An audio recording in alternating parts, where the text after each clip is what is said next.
మనందరికి జయేశ్వరైన యేసుని కులం కోసం వదిలిపెట్టడం ఏందండి దరిద్రం? మతం కోసం వదిలిపెట్టడం ఏందండి దరిద్రం? ఏమండి, క్షణికమైనటువంటి ఐహిక భోగాలు, కామవాంఛల కోసం వదిలిపెట్టడం ఏందండి దేవుణ్ణి దరిద్రం? వివాహ సంబంధాల్లో అబ్బాయి కోసం అమ్మాయి వదిలిపెట్టడం ఏందండి దేవుణ్ణి దరిద్రం?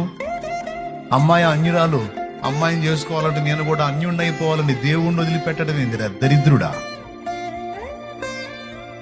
ఇది ఎలాంటిదో తెలుసా? ఒక పూట కూటి కోసం జ్యేష్ఠత్వపు హక్కును అమ్మేసుకున్న ఏశావు లాంటి బతుకులు ఈ బతుకులండి.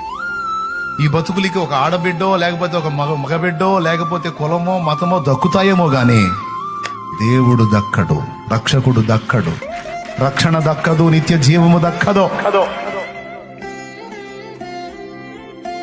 ఏశావు చూడండి, దరిద్రుడు చూడండి. దేవుడిచ్చినటువంటి ఆ విలువైనది